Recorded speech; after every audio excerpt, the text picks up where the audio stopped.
this process out of your hands? To the extent that there continue to be labor shortages, does that then feed into expectations that the public has about inflation, as you mentioned very prominently?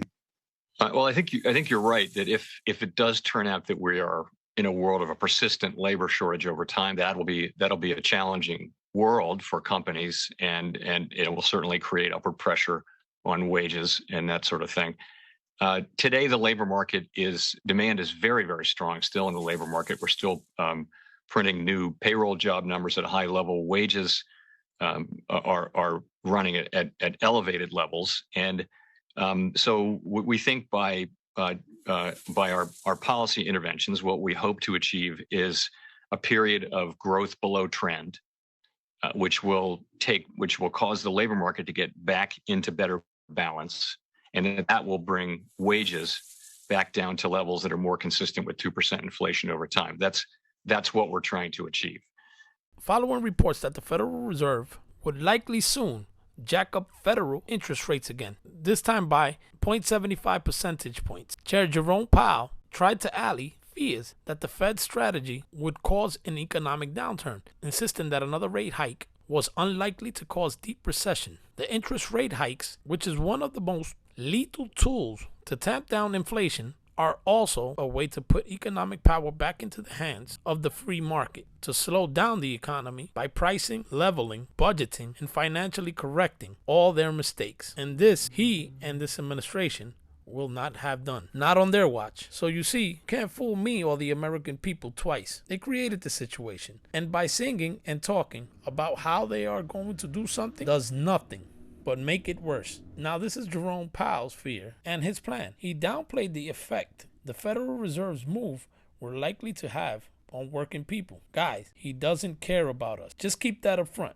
Quote, "We think we can avoid the very high social costs that Paul Volcker and the Fed had to bring into play to get inflation back down." This is what Powell said. End of quote. But the damage is done, and the only way is to take responsibility, something foreign to Powell and this whole administration.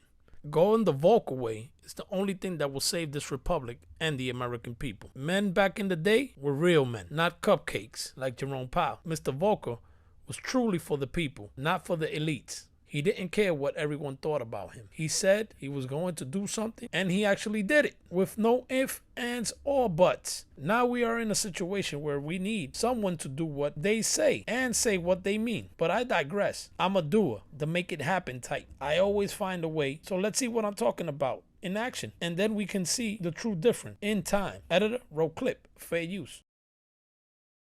You've made some contrast to how things are different today. What's different today from the high inflationary period of the late 70s and early 80s. I guess some other distinctions are, I remember as a student in Boston in the early 80s, in the days before the internet, I remember seeing people actually line up at the Fidelity office to see the monetary aggregates released on a weekly basis. And the way the money travels through the economy has changed dramatically since Milton Friedman first said that inflation's always and everywhere a monetary phenomenon. I'm just wondering, how do you respond when people look to the huge spike in government spending and say, I think you answered this in part in the first question, but that, when you look at the huge spike in spending and say the Fed's printed all this money, so of course we have inflation.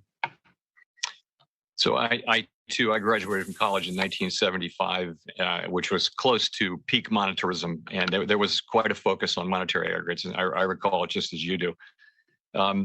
So to go to this current situation, so as part of our response to the pandemic, we did resort to large asset purchases to address what were pretty severe disruptions in markets, and then also to support the economy, and our balance sheet expanded dramatically. But remember that our purchases of securities don't actually increase the quantity of government obligations held by the public. They really change the mix because we issue bank reserves to pay for those securities. So we're not changing, the quantity of obligations. That is not to say that money growth wasn't high. It was, of course, extraordinarily high in 2020, and then slowed down in 21, and now is quite sluggish. And I guess I would just say it this way. Whatever caused, there are different theories on what caused the inflation that so suddenly jumped up out of the ground in March of 2021. Whatever that cause was, the relationship between the money supply and inflation cannot. You can't make this shit up, people. You cannot make this shit up. Has been much more unstable than it was in Friedman's day for a very long time. And so literally changes in monetary aggregates have not had a consistent, reliable relationship. They haven't been a good predictor of the economy or of inflation. Now, of course, the economy is ever changing, and that too could change, to where it is important again. But for now, and for really many years now, monetary aggregates don't play an important role in our formulation of policy. And we don't think they're generally a good way to think about policy or about inflation. It's more about demand and supply and things like that. So that's where we would be on that. Hello, I'm Ray Dalio, and I'm happy to be here with Paul Volcker, who is my greatest hero, and probably to many people, the greatest living American. And that's a big statement. I've watched Paul evolve since 1970, when he was Undersecretary of the Treasury and Monetary Affairs, all the way through the present. And during those years, he had more effect on the world economy and built up more credibility and has been at the center of more economic decision-making than any man alive. In his 91 years, he's affected the world in profound ways that some of which are very famous and some of which are just a reflection of his credibility. For example, you ask about my principles, and the first thing that comes to mind, which I'm sure we'll get to later, is my first principle is effective governance. And I go back, and we can discuss this in more detail. Alexander Hamilton put it all in a nutshell. Alexander Hamilton is an old Treasury guy. He's a financial guy. He restored the credit of the United States, so he's a hero of mine. He said the true test of good government is his ability to administer, not the great policy, but can they carry out the policies effectively and economically? And good government is not just high policy, it's making the machine work day after day efficiently. Faith of the American people in our government today is really distressing. And it's no great secret that we're torn apart by ideological and other differences now. So we got a real challenge.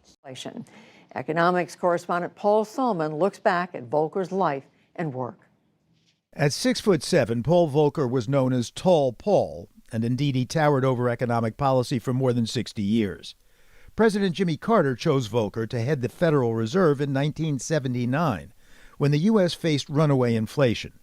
To bring prices under control, Volcker, never without a cigar, choked off the money supply, driving up interest rates to discourage lending and borrowing.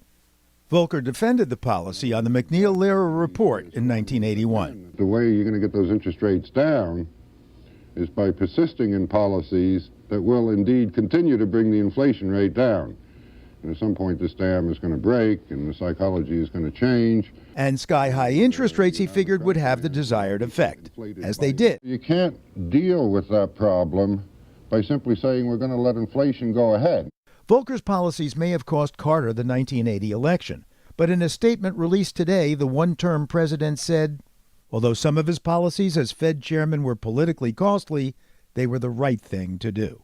By 1983, inflation had come down dramatically, and President Ronald Reagan reappointed Volcker, a lifelong Democrat, as Fed chair. His last legacy, advising President Obama after the 2008 financial crisis, pressing to restrict commercial banks from making risky investments, a controversial reform known as the Volcker Rule.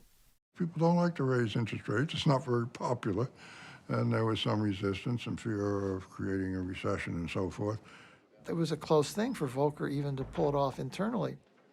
He had a substantial battle within the Federal Reserve. The Wall Street Journal today says inflation is moderating pretty much across the board. That's obvious. That's got to be what investors are looking at this morning. You've got to be happy. Without equivocation. So I've come on your show and we've talked about corn, wheat, oil, lumber, gas, but now it's airfares.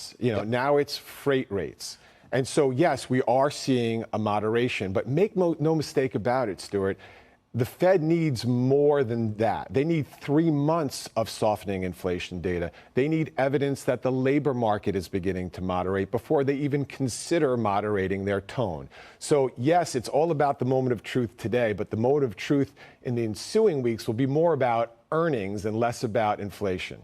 Hey guys, it's Jose, your regular Joe Blow again, keeping an eye out and my ears open to the rhetoric coming from this administration and the feds currently. You guys know what's the deal. A lot of blah, blah, blah, and some more blah, blah, blah. How dare you! And nothing gets done. While we are working around all their obstacles and their created circus. Guys, let's surf this wave. As always, do your research, prepare, and prepare some more. Budget, price it in, keep elevating, and I'll continue to bring you my best. Thank you always, and RIP to the late Paul Volcker. And like always, guys, your job and my job is to always stay free.